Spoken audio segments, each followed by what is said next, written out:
for a gambling point of view, I tell people, yes, we all know the NFL here in the States is creme of the creme. They're number one. No one's going to knock them on them. That's fine. But if you bet on an NFL game and then you bet on a WNBA game, when you cash, it's the same. The money's the same color.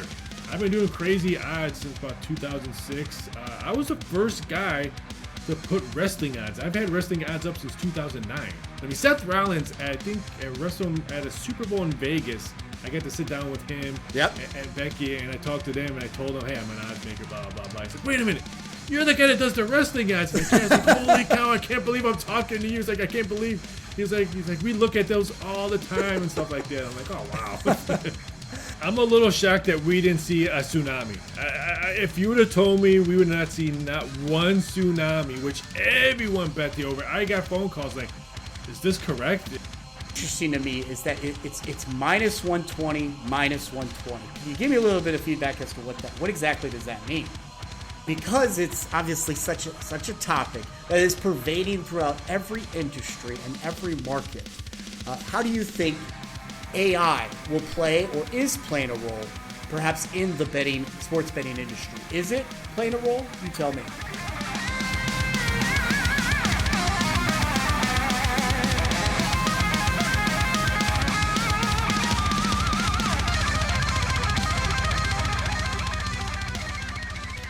Sports betting around the world is projected to reach or even surpass the $100 billion mark by the end of this year, and perhaps even double its revenue by 2030. This leads many to consider whether it may be time to take their cash out of their favorite stock shares and into their favorite sports teams and athletes. Sports betting goes well beyond sports and into the realm of sports entertainment.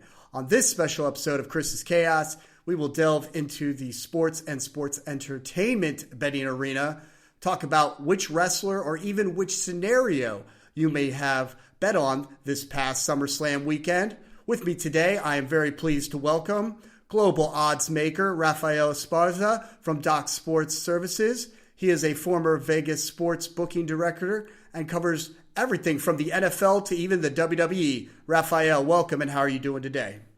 I am doing well. Thank you for having me.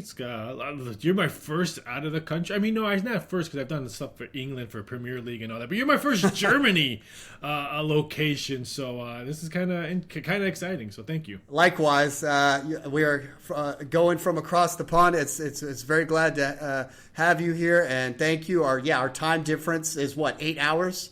Yeah, it's a little bit of a time difference, not much. Not a big deal. Not a big deal. So right off the bat, Raphael, I wanted to ask, really, like when you started really getting into sports outcome analysis or sports betting during even your high school years, what did this path look like? Well, back in the high school years, I was doing it legally when I was booking back then. I mean, right. I think that's how I passed the English test because my English teacher loved to parlay. But I got into that, and it's funny how my parents actually moved to Las Vegas my senior year in college, and I was doing other things back in the Midwest in the Chicagoland area. So then when I moved there, I remember I was doing a lot of retail stuff because when you're booking, my friends used to tell me, if you're going to be a bookie, you need to get a job with commission so you can, I don't want to say hide your money so the IRS don't, hey, this guy, I'm like, hey, I had a really good month selling cars, jewelry, whatever commission sales you were doing. So I remember I went to Vegas and I used to go to every Super Bowl. I used to go to Caesar's Palace. Yeah, it was the best place to watch the Super Bowl. So right after the Super Bowl, I remember it wasn't March Madness, but it was like maybe 2 weeks before it, and I was getting blown away by I hated retail now. I mean, I wasn't really booking that much because I was living in Vegas. So I was just tired. And I went there to go watch college basketball. And I knew all the employees there. I knew because I've been betting there. I used to lay off some of my action there. So I knew all them. And one day, one of the supervisors came up and they're like, what are you doing? I'm just tired, just watching. I just wanted to be alone, watch college hoops, do a little betting. He's like, why don't you come work for us? You probably know way more stuff than some of these people back there.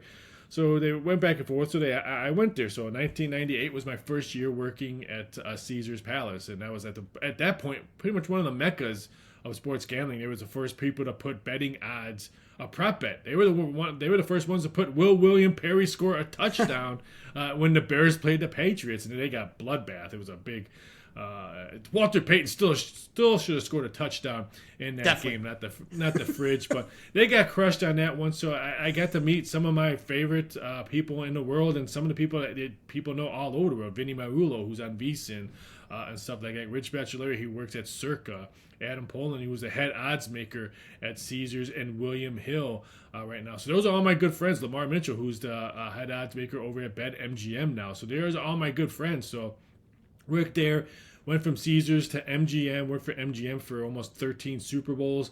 And in our industry, we don't count years, you count Super Bowls. How many Super Bowls have you worked? Oh, I worked 15. So that's our year. So I worked 13 Super Bowls for MGM, and then I opened up City Center in Aria in Las Vegas. And after I did almost 3 years, so I was just exhausted. And I was getting so many offers to do other stuff because I was still doing Doc Sports stuff, and I was still doing crazy odds, and sometimes global books would put them up and sometimes they wouldn't. So I was actually people were actually calling me, hey, can you put odds up for this? We'll pay you.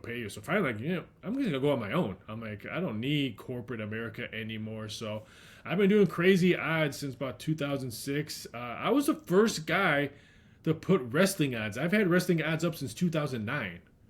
That is amazing, and that is definitely long before it really became a thing to the public's eyes. I keep my eye on these things, and it has not been as obvious. So it's amazing that you were able to kind of be an innovator and a pioneer into that market. And now I'm trying to pull it up right now. It was WrestleMania 25. I couldn't remember the numbers of 24, 25 when it was Houston. And the main of that's when Undertaker fought Shawn Michaels, and I had the Undertaker at -$3, and we all know the outcome. But it's funny, I'll go back and look. I'm like, wow, Triple H wrestled Randy Orton then. I mean, it's just funny how I go back and look at that stuff because we're actually getting ready to do history of betting WrestleManias, and it's going to be I think 6 or 7 part episode just because I have so much data. Oh, that'll be awesome. That'll be awesome. And please, yes, when you decide to pull the trigger on that and publish it, please let me know. Give me an email. I'll promote it and I'll just at least let everybody know on my channel that this is out because that is a very fascinating part of this business, particularly now in sports entertainment.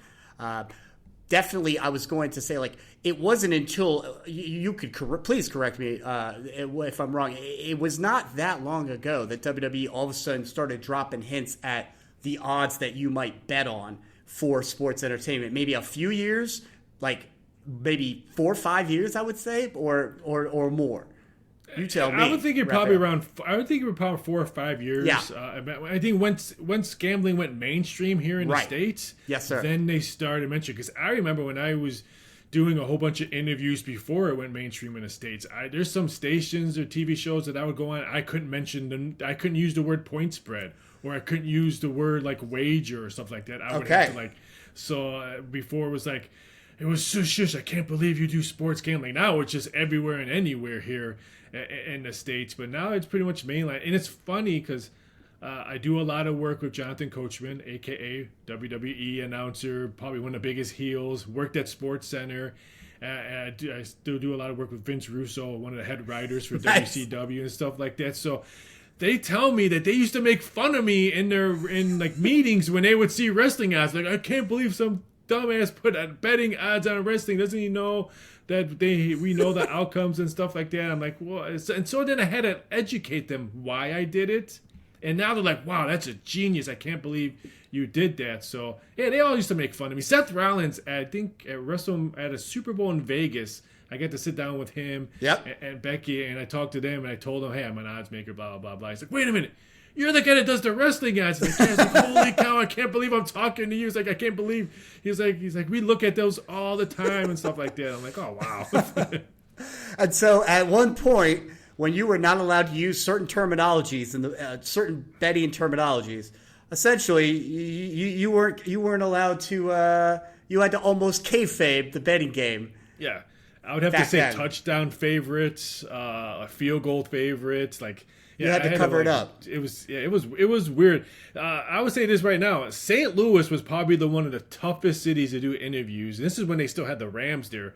I used to do their pregame show for the Rams, and trying to like not say the words I could not say. It was a really, really hard 45-minute interview, because we would take phone calls, and they're like, hey Raphael, I see the number's now 7. What do you think it's gonna go higher to? I'm like, so, those were rough days. I bet. But that was you definitely paying your dues at a time when, and of course there were times the sports entertainment was pardon my French, but the drizzling shits. It's had its moments of highs and lows, and at that time, I would say especially around probably the time between where The Rock left and John Cena kind of really arrived. There was a time where there was a lot of lull, and we've come a long way to bring it back. People are still kind of referring to the Attitude Era as if it was the time of all times. I wish I was doing odds during the Attitude Era. Oh, that would have been fun. That would have been fun. I mean, you saw the prop bets I do. I would have had some crazy prop bets back then. And I'm hoping it does go back there, because the matches we're starting to see, I'm able to start doing a little bit more extras. Perfect example. Every time Roman Reigns has an event, I always have over/under Superman punches. Nice. Now, and I tell people, why do you do that? Yes, some of the wrestlers know the outcome 24 hours before they get into the ring, but they don't know how many times they're going to do a Superman punch until they're actually in the ring. They're like, hey, you could see them talking, hey, I'm going to take you to ropes, I'll Superman punch. So they don't even know how many Superman punches or stuff like that are. So I try to make it fun at the same time. Excellent point, and that's awesome to make it that's a great way to look at it. They have a certain amount of parts that they're gonna, certain points that they're gonna call, but in the ring it is the chemistry between the two wrestlers as they're working, and that's it. That makes a lot of sense, and I definitely want to get into some of these odds. I'm very much looking forward to it, and to see how you kind of put it together in your mind. Now that SummerSlam has passed, we can kind of look into these odds and not disclose any information. You know what I mean? But so really, you mentioned that you kind of went out on your own, and I like that. When you're being overwhelmed by a market, and all of a sudden you're the guy that everyone wants to go to, that's a very uplifting feeling, I'm sure. But at the same time, when you're being overwhelmed, you're going to want to take your agency back. You're going to want to be able to make your own hours and do your own work, i.e. you're going to want to go into kind of your private kind of business. If you know what I mean, do what you need to do. My point being is that you started breaking into smaller events like mixed martial arts, boxing. I looked online that you kind of sometimes tend to want to look into some of the smaller bouts or events, pardon me. But what are your thoughts on working with smaller events? How does this play a role? And how come you favor smaller events, quite frankly? I'm just curious. For a gambling point of view, I tell people, yes, we all know the NFL here in the States is creme of the creme. They're number one. No one's going to knock them on them. That's fine. But if you bet on an NFL game and then you bet on a WNBA game, when you cash, it's the same. The money's the same color. Yeah. So I hate when people say, now that the NFL, I'm not going to bet baseball anymore. I'm not going to bet college. Why? Value is value when it comes to money. You're not getting 2-1 on every time you bet an NFL game. It's the same thing when you bet it. And I used to tell people this, when NFL is on TV and odds makers and books and stuff like that say sometimes forget it that there's baseball games that day or there's basketball games. I used to do it all the time when I was working in Vegas. Really? We're so focused on, this guy just bet 6 figures on the Cowboys. Are we going to get more action? We're trying to get that money back. And I forgot that some guy bet $20,000 on the Cubs to beat the Cardinals, and I forget to move that number. So now that number hasn't been moved because I was too busy focusing on creme of the creme NFL. So sometimes you can get better value on betting these smaller markets during NFL, college football Saturday, March Madness, and stuff like that. So for a gambling point of view, I tell people, hey, just because NFL's on, might get better value on those other small sports. And I think that these betting numbers, when I do a lot of stuff for England, when I do some Premiership interviews, these odds makers are so focused. They're pretty good on making their odds for the NFL and the Premier League and stuff like that. So you're not going to get the same value if you're betting Scottish League One games or stuff like that, because they're not really focused on that one. So I think you can get better value than looking at the smaller stuff. That makes a lot of sense. Okay, I love it. That being said, well, do you think betting will kind of transition to, or has already transitioned to, something like, say, AEW or Ring of Honor or TNA?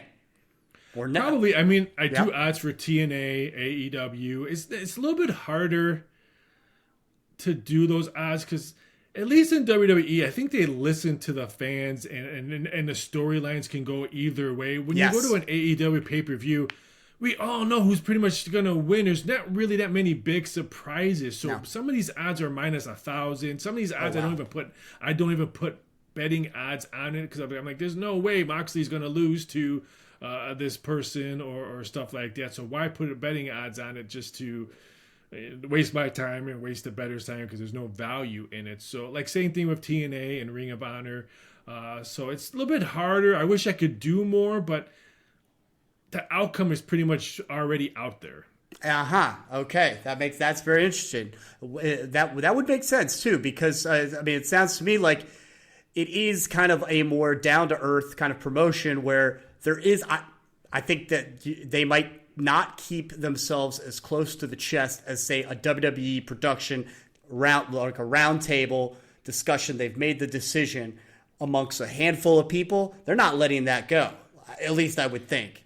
AEW, when they first came out, they were really good on tight-lipped. They were really, they were hot. So even at you can see somebody's attendance in AEW. Oh yeah, I have more people in my living room sometimes than they have. They were white hot. They were white hot. Oh yeah. So it was a lot easier to do prop bets back then because they were red hot. Now it's pretty hard because, like I said, I use crowd in social media a lot when I do my prop bets, more than events as itself. Okay. All right. Because the biggest pop, when Jay was really hot, it was okay. I was making him probably 30 to 40 cents higher as a favorite than when he was just with his brother and didn't have a yeet and he wasn't, merch sales weren't through the roof. I mean, I look at all that stuff because they are looking at all that stuff in the back. They're looking at the odds. They're definitely looking at the audience, the reaction audience, but they're definitely looking at merch sales and how fast catchphrases are latching onto this crowd. And yes, what was that? I got to tell just a quick story. When I was at WrestleMania 40, walking into the stadium and out of the stadium both nights, nothing but yeets and no yeets all day, all night long. Everybody you had yeet crowds and no yeet crowds.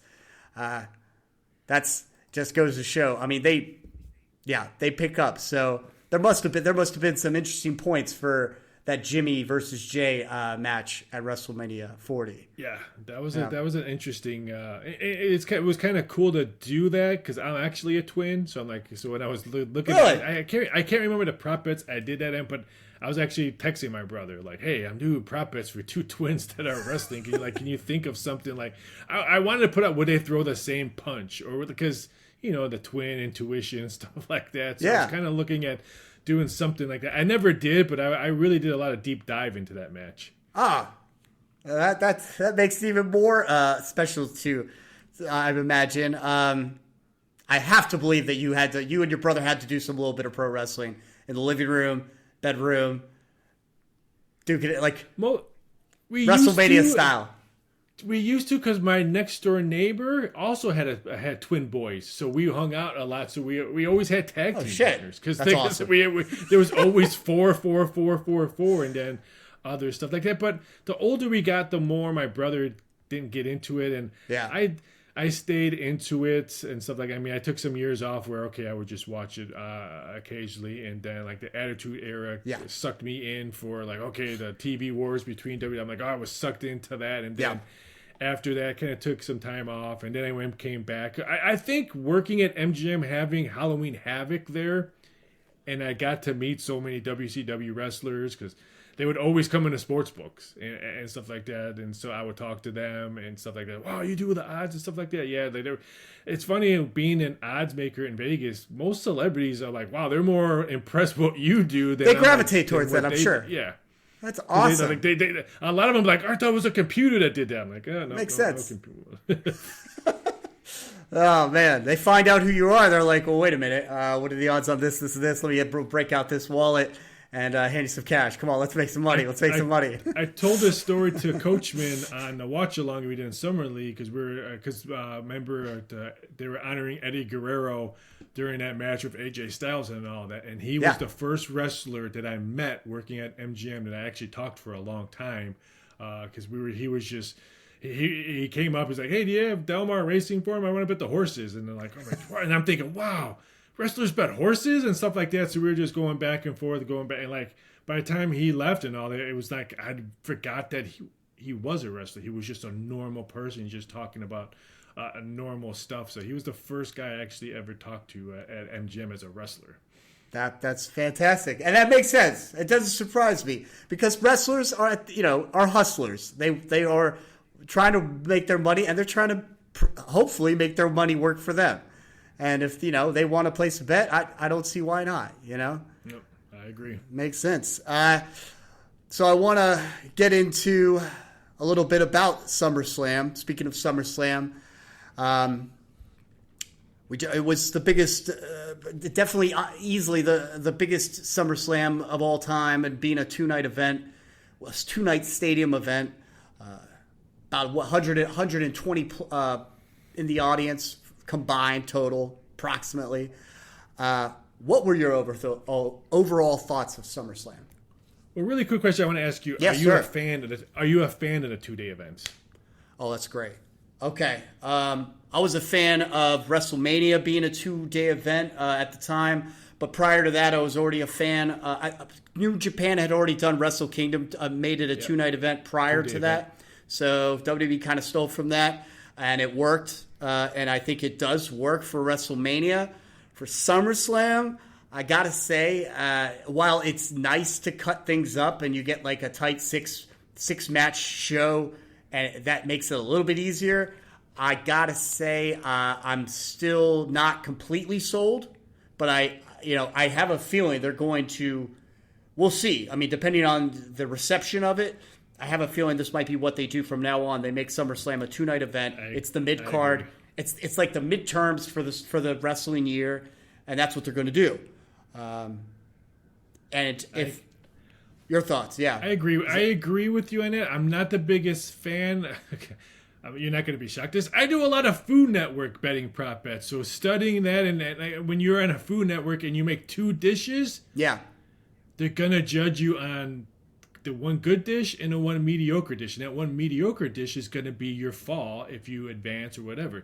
Same thing with SummerSlam and WrestleMania. WrestleMania was a big dull because that Sunday was awful. That Sunday event, I'm still trying to get my Peacock $24 money back for watching the Sunday of WrestleMania because it was awful. Saturday, Sunday SummerSlam, it was really good. We had 2 really good endings. Saturday with Seth Rollins. Yeah. And Sunday with the Beast coming out. So I would give the edge to that one. But again, people forgot about pretty much Seth Rollins and the whole card on Saturday because of Brock Lesnar coming out. So now you have people that's going to either talk about Seth Rollins and Brock Lesnar and forget about everything else. It's a good point. And that leads me to point out something that you tell me what you think. Yes, I thought the ending was memorable, and it shocked us. Of course, we're going to get out of our seat, but like it's the Beast. I would say that John Cena dropping the title, doing the hand raising with Cody, that would have been enough for me. Yeah. Especially, I don't know about enough. Especially after what happened with Rollins. I got to say this, and this is something I spoke with a buddy of mine, Jonathan, at Bad Guy Wrestling in our review that'll be posted. But one thing I'm noticing is that these shock value moments at the end are becoming formulaic. they are becoming Easter eggs like a Marvel Studios movie. You wait for the credits after the end, and here comes a quick fix, a quick little shot of the next villain to come. It's becoming formulaic, almost to the point where I'm like, okay, now let's see who comes out, because they're standing there, with that doe-eyed look in their face, just waiting for some music to come on. It's obviously not as obvious, because clearly the audience is going nuts for it. They're popping, and we're getting a reaction. But I'm already getting a sense that this could be very formulaic down the road, and it's gonna, as formulaic as when someone points to that WrestleMania sign and says, "That's what we're doing. We're going to WrestleMania." Every single time someone wins that Royal Rumble, and I kind of really just want to keep an eye out, or rather hope for the best, in that we get the most organic, natural moments. Because SummerSlam, everybody can read about it. It's becoming that weekend of moments. I have to say that we need the moments. We need those memorable moments for the stories and for to keep it fresh in our brain and to make us want to come back. But don't make it formulaic. Don't make it too, I guess, just artificially grown, because when Stone Cold Steve Austin was in the Royal Rumble in 1997, okay, and he was sitting on top of that corner and he's like checking his watch, and everyone's starting to look at him. That was organic. Like when he started to take the proverbial torch, okay, as being the guy in WWE, he wasn't just handed it to him. He took it, and everyone just kind of naturally kind of progressed towards this moment. That's all I'm saying. But do you think that so that being said, do you think Brock Lesnar showing up at the end was a good thing, or was it so much so that it overshadowed Rollins? And I know I went a lot. You're 100% correct. It's funny because when I used to go do all the Marvel movies, because of course I do betting odds for movies, I would say, wow. They took it to like watching when you go to a concert, like when they say good night everybody and stuff like that, and you stay there and cheer, and then they come out and do 3 more songs. I used to say, wow, movies are now concerts. Now WWE is just like concerts, just like Marvel movies, like you said. So I like how the trend is going. I thought they had to bring someone out just because I learned from talking to so many people who work for wrestling and still do work for wrestling, that the writers, Triple H, and all that, they hear what everyone is saying. They read social media. They probably watch your show. They try to get as much information to try to please the crowd. And everyone knows that the WWE WrestleMania was a complete dud on Sunday. So, and then what does Triple H say on social media on Sunday? You thought Saturday was good. Wait till and so you can pretty much know. And I was doing a watch along, and me and Coach were going back and forth to like, what is it going to take to surpass what happened last night with Seth Rollins? And me and him were just staring down. Like, I don't think it's The Rock. I don't think. Right. And I was just praying to the gambling gods, to the wrestling gods, please don't Travis Scott come out. I'm like, if Travis Scott comes out, I'm going to hang myself. I'm like, please. And so I was that kid. I'm like, holy cow. I can't believe it's Brock Lesnar. Because he was far down on the list. Because I didn't know he was cleared with the lawsuits and stuff like that. Absolutely. I didn't know any of that. Like, if they would have brought that public, then I would have probably put a Brock Lesnar wrestling prop bet out if I knew that was public. So I'm a little bit shocked that he came out. And like I said, I think it kind of surpassed a little bit of Seth Rollins, because now we pretty much know Brock Lesnar is going to make John Cena's last 4 months pretty much hell. That's great. And I agree. He was on the radar, like a 2%, I would maybe say 2 to 5% radar at most. So he was definitely the guy to shock everybody. And the energy, the guy is, I mean, it's Brock Lesnar. So it kind of harkened back to the days of 2013. It was basically the night after. It was the Monday Night Raw after WrestleMania 28. Cena comes out, says he lost to the. Sure enough, Lesnar comes out and does this. They're kind of going full circle. So I definitely appreciate that. And if it works, it works, you know? As long as it's working, and clearly it worked, and I feel like you hit the nail on essentially trying to redeem WrestleMania 41. Because now I feel like they're on track. They are on track now, like in the path to the next WrestleMania. And I was almost concerned when Seth Rollins was quote unquote injured. And I was like, me too. Because he was clearly an investment. He is clearly going to be the guy running Raw. And now he really is. Like, he is the guy on Monday Night Raw with Paul Heyman, Breaker, Reed. I mean, they're running shop on Mondays.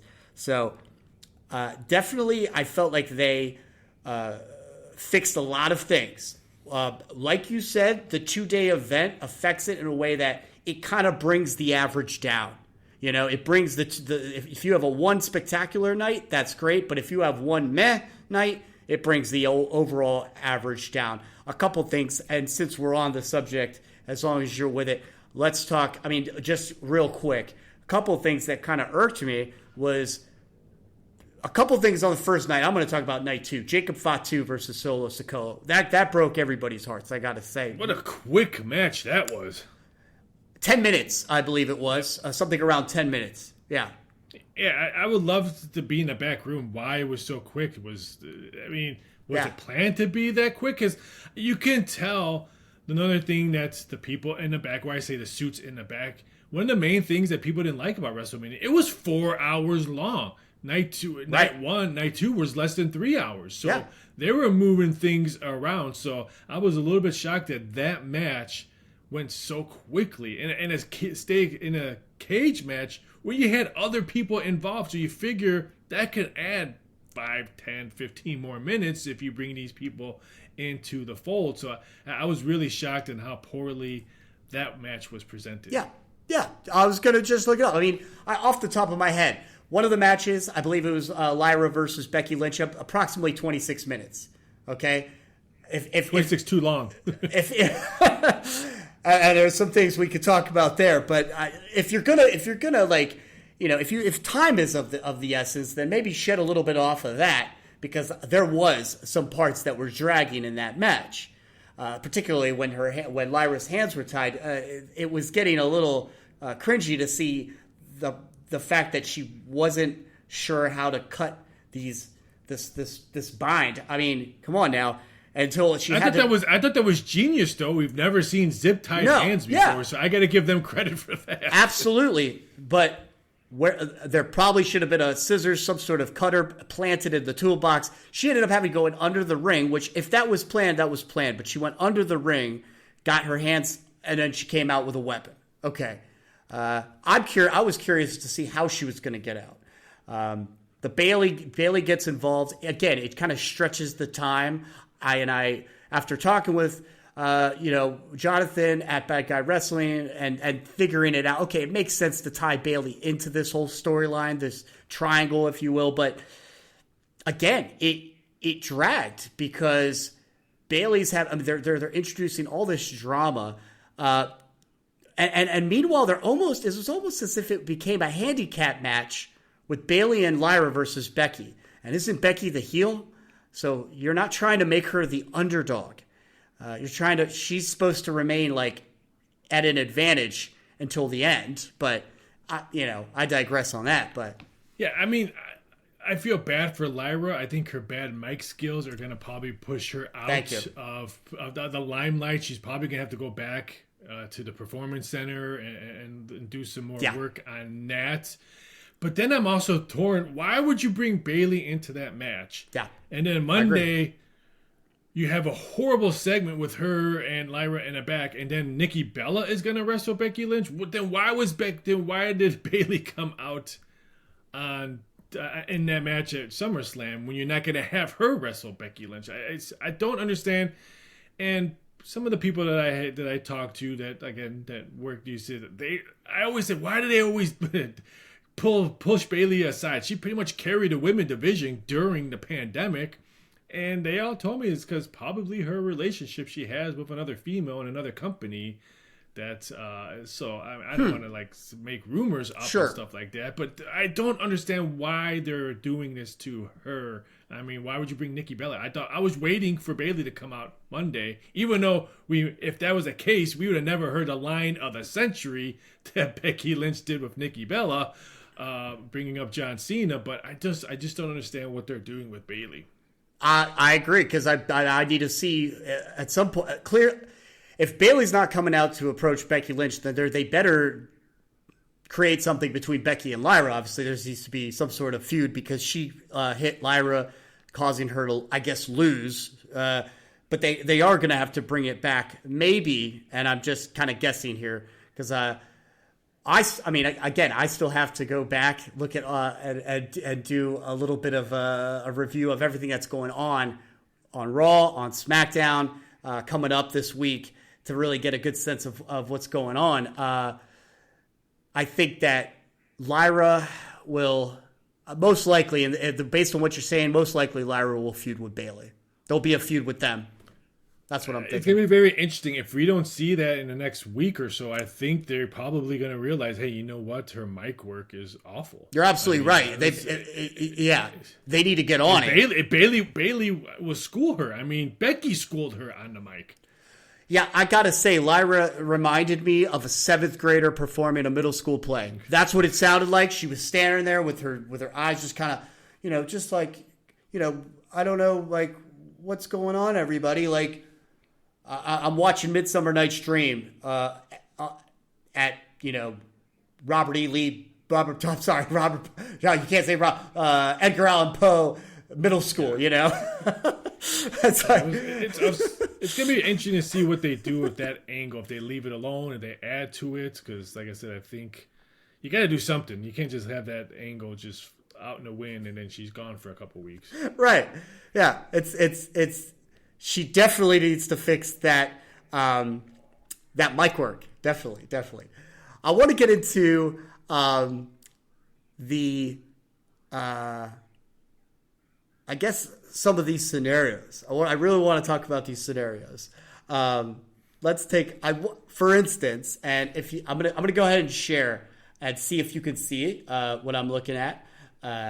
So these, can you see, Raphael? Yeah, I can see them. Okay, yep. So some of these, they're kind of standard. Who depending on who wins, more than likely. Just for instance, here we have Roman Reigns and Jey Uso versus Braun Breaker and Bronson Reed. It's looking like more than likely Breaker and Reed would have won. Is that correct? No, plus means they're underdogs. Okay. So Roman Reigns and Jey Uso were huge favorites. I'll use $100 increments on this one. So if you wanted to win $100 on Roman Reigns, Jey Uso, you had to put up $1,500. Yeah. Wow. Okay, that makes a lot more sense, and I'm also now showing you my hand as to how much I know about point systems. But if you look at the match up above, we had Randy Orton and Jelly Roll to be the favorite at -$5. And who won that match? Logan Paul. So the underdog won that match. Actually, 6+ money bets actually won during SummerSlam, which I always tell people, they always say, the favorites are just going to win. I'm like, well, there's always 2 to 3 that's going to scratch your head. And that one scratched my head. I'll fix that. Randy Orton and Jelly Roll, which is, I thought Jelly Roll was probably one of the top 3 to 4 stars of Saturday and Sunday. The bumps he was taking, the smash that he took by Logan Paul on the table, I thought he did an excellent job. Excellent job. I thought he was fantastic. And that was the one thing I was concerned about was, whether or not this was just going to be a guest that just kind of becomes cringe and we just get something that was really essentially taking up space, taking someone else's place on this card. No, I think Jelly Roll has everybody's respect. I think he put on a valiant effort. And actually, yes, I was very surprised to see him kind of go out the way he did. Logan Paul just kind of, overpowering, overperforming, and just beating him up. But that's to be expected because, it was very kind of academic, if you will. Like it made a lot of sense for the way it all played out. Makes a lot of sense. I just wasn't expecting it based on current experience. the next face of WWE if he was a full-time wrestler? Oh, I think he's on his way with his work ethic, and as he's just kind of putting more and more in, he definitely is on the road for being like a top heel. But is he going to be a full-timer? That's the biggest question I always have. Yes, he's doing a lot of work and he gets a lot of praise and stuff like that. But is he going to be that guy that's going to be on every Raw or SmackDown and pay-per-view? Every Raw, at least give me 2 Raws or SmackDowns a week and then a pay-per-view. But you can't just go away and then come back 1 week before a pay-per-view and feud with someone. Time will tell, because you're absolutely right.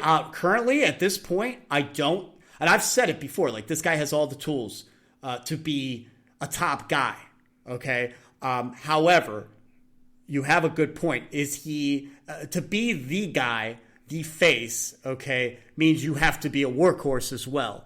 And that being said, I don't know, I can't say whether he's up to that. Do I think he's going to be a monster, like not essentially a golden heel, okay, and that could possibly win the main event title and run with it for a while? That much I definitely would say, yeah, he's capable of doing that. He's capable. My sources are telling me it's all about the Benjamins. I think if he wants to be full time, I think he wants. If he can be full time and if he's willing to draw and he's given the money, then yeah, it is all about the money and storyline, as JR would say. And yeah, if he can meet them, if he was given the money and he's able to go the distance, but yeah, by all means. And buckling, I want to move on down, but I will just say that being able to run that amount of time, it's really for the it's not for everybody. It's the best of, it's the tippy top. It's yes, so I really can't. That's really difficult for me to predict until it's kind of like already kind of written in the skies. But I will say this: he has all the potential to get to that point. That's that much. I totally agree. I wanted to look at. Well, here we go. This one I wanted to look at Jade Cargill. So she was expected to win. Yeah. Yes. Which was a little bit shocked. I thought they would give her the belt.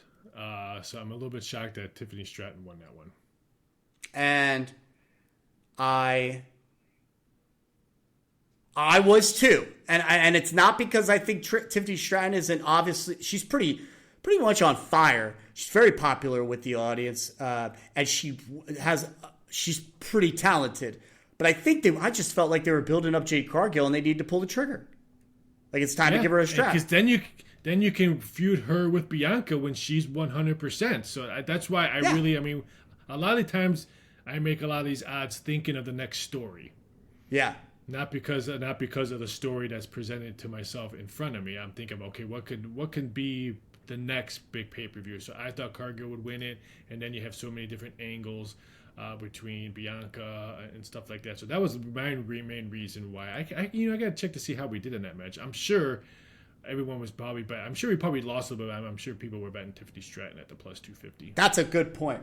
And I would have lost that bet because I was thinking Cargill. I was putting my money on Cargill. I would have put my money on Cargill. This one is pretty obvious, but I got to say, and I would like to hear your thoughts on Karrion Kross. As far as I'm concerned, and I know I say this with no no joke, no I really like Karrion Kross. I feel like they're kind of exiting him out the door. Because his contract's up, but isn't it at the end of the month or next month? Okay, and I don't always pay attention to that, and I'm sure that would make sense for you too, and that would make a lot of sense to keep an eye on that. I just kind of had a feeling, just based on the storyline and just based on the outcome of the match, he's on his way out the door. But it's going to be very interesting because, again, the suits in the back, what do they look for? They look for pops. Yeah. And they look for merch sales. And he has both of them. He does. I think last time I checked, he was top 15 in merch. He gets huge props. I mean, just because he knows how to work the social media angle and the interview angle. So I think that's why the fans like him. So I'm going to be very interesting to see if they keep him or cut him. I'm with you. I think they cut him. But if they sign him, then I'm thinking, okay, you did all that work. Now they're giving you the benefit of the doubt. So I'm hoping I'm wrong on that. I mean, worst case scenario, he goes back to TNA and basically they push him up to be the guy for a while. Yeah. That's kind of the worst case, and it's not the worst thing in the world. Maybe he just works better with more intimate settings. Yeah, you never know. Yeah, now, I like him though. I've always liked him. I loved his work in NXT. It was a fantastic package with him and Scarlett. Now, I really want to jump into this makes sense right here, Naomi. I really love her push. I love her kind of reinvention. I love what they're doing with her. What do you think? I agree, and again, some of my sources are telling me they're giving her this push because she's pretty much going to leave. I think her and Uso want to start a family, so I think this is her, you know what, thank you for all your services, not just for us, but for the wrestling industry. I think this is them saying thank you and all that, because I don't think she's going to be around for a while. I think she wants to start a family. So, congrats on. I think this is the best she's ever been on the mic, and the best she's ever been in the ring. So I'm hoping she sticks around a little bit longer because she's doing her best work. Agreed. And I think that just goes to show she's one of those wrestlers that can reinvent herself after a period of time. She is such a stable, constant worker. But and I think it would make sense. It's maybe time to kind of, give somebody else a chance and focus on herself and her family. That's more than fine. What a way to go out if she does that, Yeah. I'm actually shocked that Rhea Ripley took the pin. I think she was plus 350 to take the pin. Wow. on that match. I'm actually just shocked that everyone was betting Io Sky would take the pin, but I'm actually shocked that they had Rhea Ripley take the pin.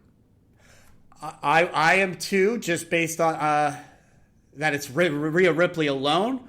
I will say, based on that match, based on the facial expressions, the one thing that was going through my mind was that Ripley and Naomi must have some serious respect for each other, for her to drop, for her to take the L, to take the pin, and they're both stables. They have to have correct me if I'm wrong, and I wouldn't know anything, but I kind of have a sense that these two have a good respect for each other. What do you think?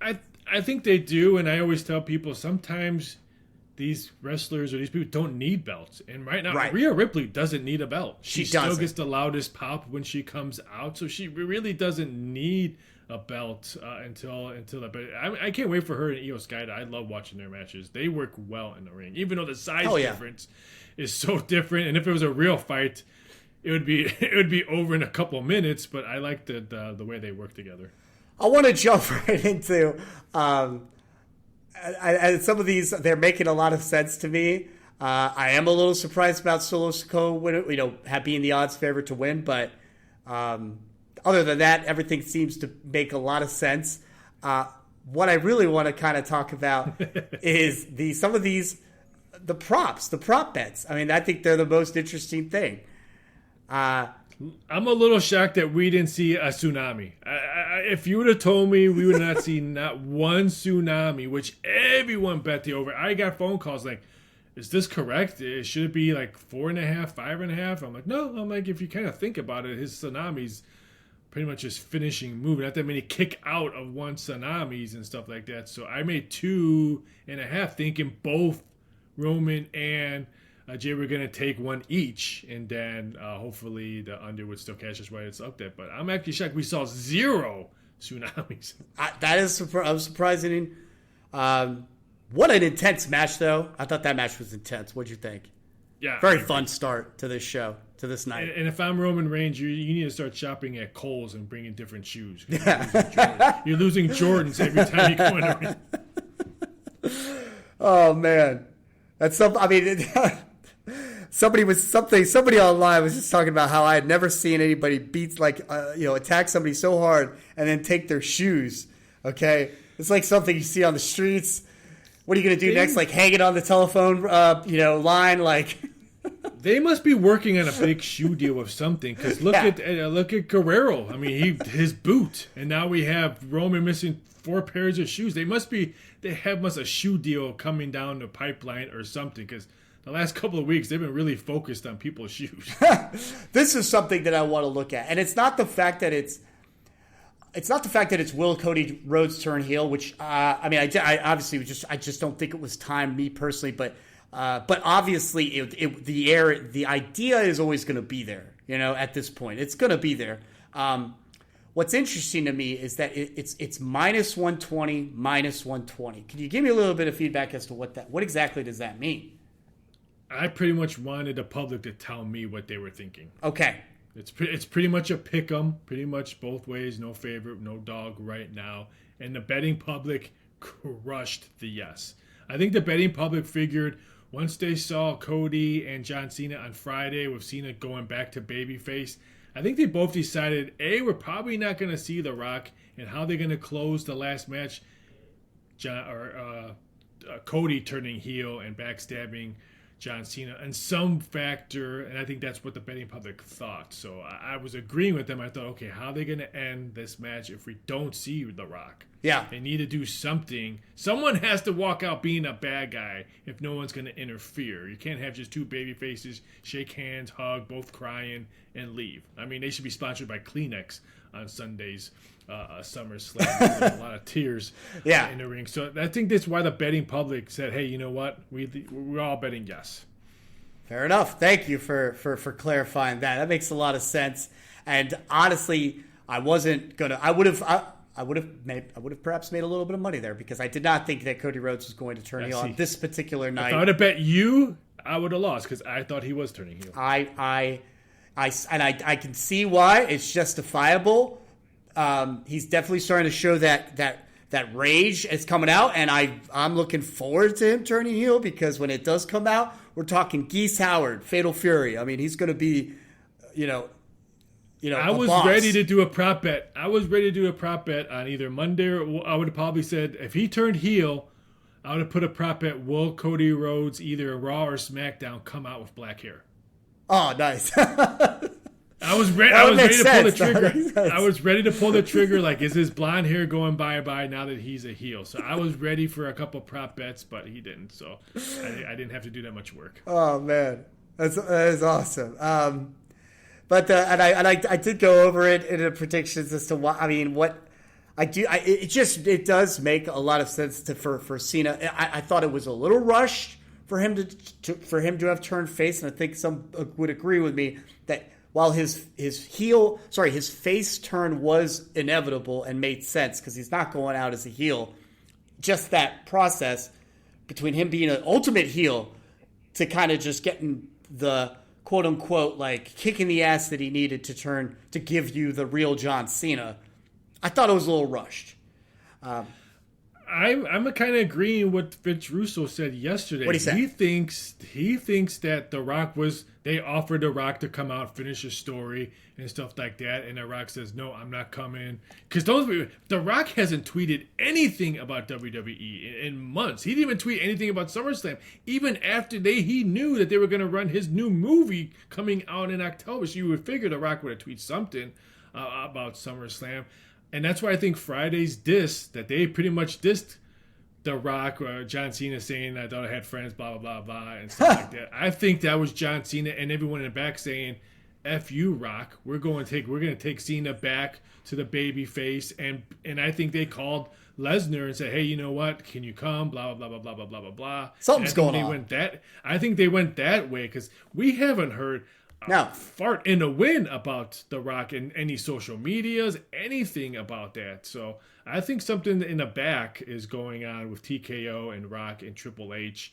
I don't even call him Triple H anymore. He's Dana White 2.0. I mean, he's trying to be Dana White in the company. I don't know if he's trying to save his job, but he's trying to be Dana White at WWE. Did he really need to come out and make the announcement for the attendance and stuff like that? You could have had LA Knight. You could have had Nikki Bella or somebody out there. You didn't need to show Triple H and Stephanie for both nights. You could have had a wrestler or someone do that. So yeah, I liked it when Snoop Dogg showed up at WrestleMania 40. Yeah.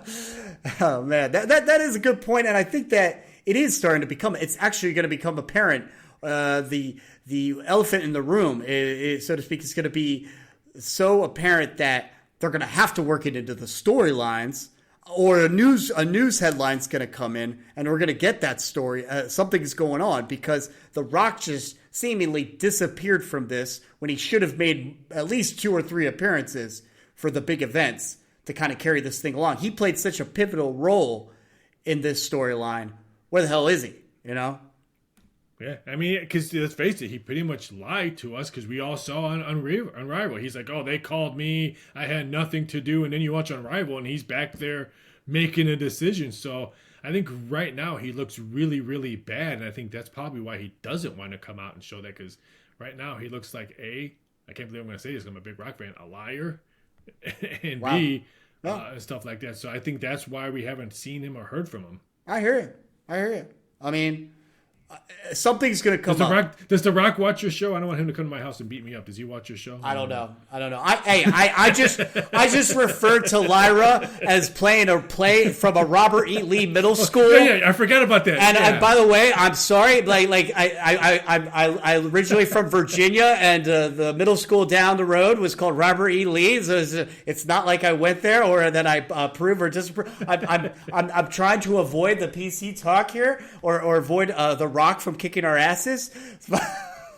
But hopefully I'm not trending tomorrow saying that I called The Rock a liar. No, and no, honestly, Raphael, no. What it is I think that it's deafening. Okay, we can't help but ask: is he a liar? Like, what was his motives for doing what he's doing, and is he avoiding what he needs to be essentially doing? Because I'm sorry, I'll take it even further.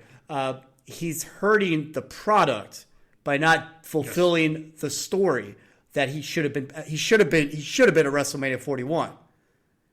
I'll tell you who the hell shouldn't have been involved in WrestleMania 41 was a Travis Scott.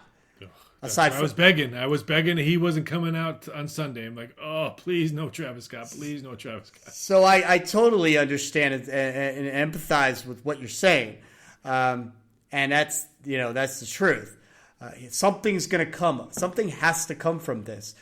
Put it into the story, like make it work. It's the best kind of stuff when something that's real, that's happening literally in the public's eye or ears. It's there, so you might as well bring it in. Or a headline. The news is going to, you either control the story or the story is going to be controlled by somebody else. Yep. So I have a couple of questions that I want to, and it's been great, but I do want to give you two more questions, if it's okay. Fire away. Just one, because it's obviously such a topic that is pervading throughout every industry and every market. How do you think AI will play or is playing a role, perhaps in the sports betting industry? Is it playing a role? You tell me. A small role, but I don't think it's going to be as big as everyone thinks it is. Like, if I'm going to spend, do I really want to bet against a computer or stuff like that? Or is a company going to say, hey, you know what, Raphael, we don't need you anymore. We're going to let AI do the numbers. Okay, so what if AI gets crushed that day? They're not going to know where the money's coming from. They don't know their customers on it. Like someone who's been there say, hey, you know what, when I worked in Vegas, we always knew we were going to get Laker money because people were in California, we're going to drive in. AI doesn't know where people are coming from or where the bets are coming from. So for my industry, I can see it coming in, but I don't see it dominating like people may think. So hopefully I am correct. Hopefully I'm not wrong on this one. But I don't think it's going to be such dominance that we might see in other industries. I agree. And here's another thing I would add to that is that how AI, while it may be able to assess data, there has to always be some unquantifiable variables that cannot be accessed into the data, that can't be used as data to be processed by an AI in order to produce results. There's always going to be something. AI doesn't know about injuries. AI doesn't know about, this guy just come off the IL or... so there's always something that's AI doesn't know about the recent DUI. yeah, AI doesn't know that. Or this guy just got divorced. I always tell people my biggest goat in my industry and all is Joey Chestnut. Not Tom Brady, not Michael Jordan. Joey Chestnut. He's the most dominant force. And the only time he lost in a hot dog eating contest is he was getting divorced. That breaks your heart. It probably upsets the stomach a little bit. Yeah, I guess. Yeah, has probably to. The wallet as well, too. Oh, hell yeah. So that's really all we need to worry about with that. That was just a very good point to make, good points to make, and I like it. And I think that also makes things very promising for the sports betting industry. One thing I want to ask is, okay, that being said, like, how does somebody like me, someone who has really no experience in the sports betting industry, how would you say that I should maybe jump into the sports betting industry? And I'm not talking about like fantasy football leagues. I got friends who got fantasy football leagues going 10 plus years. They've bought a trophy, like $1,000 trophy that every year the winner gets to sport it on their mantle. You know what I'm saying? In addition to like close to $1,000 winning pot. I'm talking about, let's getting into real sports betting here. I think you need to be prepared to lose, because it's not. I've never met one person that's like, oh, I'm a 90% winning percentage. No, you're not. you may be 90% in social media world, but not in the real run. So you have to be prepared to lose. You have to be prepared to have great money management skills. Absolutely. You can't. I always tell people, if you're betting and you're really trying to make a nice buck, then you can't be betting your mortgage or your rent or your kids' tuition and stuff like that. You need to pull separate money aside and say, hey, you know what? I'm already going to lose this. Yeah. So if I lose this, we could still eat. The kids could still go to school. The wife can still get stuff from Amazon shipped every day. So you have to pull money aside and say, hey, you know what? This is the money. If I lose it, then I have to wait till I build that up again. And then bet again. And then when you are betting and you are winning, you have to build your bankroll. So I tell people, start with betting $11 to win 10 or whatever, just to win 10. Your first bet doesn't need to be to win $100. Right. No, you build your bankroll. Just like when you're betting the stock market. I mean, you build your bankroll and then you expand and stuff like that. So you always have to start off small. But I always tell people, be prepared to lose, learn how to lose, and then always money management. Okay, those are great points. Because it's definitely one of my sayings throughout life is never bet or never invest in anything that you're not willing to lose. The money you give is the money you have to be prepared to lose that money. So when you're going in, for instance, betting or gambling or even anything, you put that money down, it's gone, and you hope for the best but prepare for the worst. You mentioned betting small. Winning, which means we have to suggest you're winning small and you're accruing. And then you mentioned learning how to lose. Can you elaborate just a little bit on that? Learning how to lose. Once you hit the submit button or you give them your cash away, it's out of your hands. So if someone gets hurt or someone misses a free throw or they hit the crossbar with the field goal or stuff like that, you already hit submit. It's out of your control. You know what? The book's got me today. There's tomorrow. There you go. So I tell people that all the time. I know people who get so angry. Don't call me. Don't talk to me. I'm like, really? I'm like, why? I'm like, did you lose the game? Did you push the guy? Did you make the foul? Did you miss the free throw? Always say the word you when you're dissecting a game if you lost. Because it had nothing to do with you. That's awesome. That's a great way to put it. Got to look in the mirror at the end of the day. Am I right? Like you have to just own it. I love it. Yep. I love it. That's why in all my videos that I do, I do a whole bunch of free play videos and stuff like that on TikTok, Instagram, and stuff like that. I always end all my segments. Don't bet what you don't have. Hell yeah. On that note, Raphael, it has been awesome talking with you. I've had a great time. I hope that we get to do this again. And anytime. I will post your information. Okay, you can catch Raphael. You can also check out his work and perhaps work with him at it's sportsstocks.com. Correct, Raphael? Yeah, docsports.com. Docsports.com. Sorry. You can find me on all my socials, X at BSI.sports, Instagram, Rafael Esparza, TikTok at Rafael Esparza. I do coaching company show on YouTube TV, Amazon Prime, Roku, and all that Monday through Friday from 10 a.m. Eastern Standard Time for 11. So you catch me there. Sirius Radio. And we're going to add some links to some of the shows, if that's okay with you, Raphael, to the details in this video. I'll also be posting a link to my SummerSlam review, overall SummerSlam review with Jonathan at Bad Guy Wrestling. And from here, on that note, Raphael, once again, thank you so much. And until next time, guys, y'all have a good night. See you next time.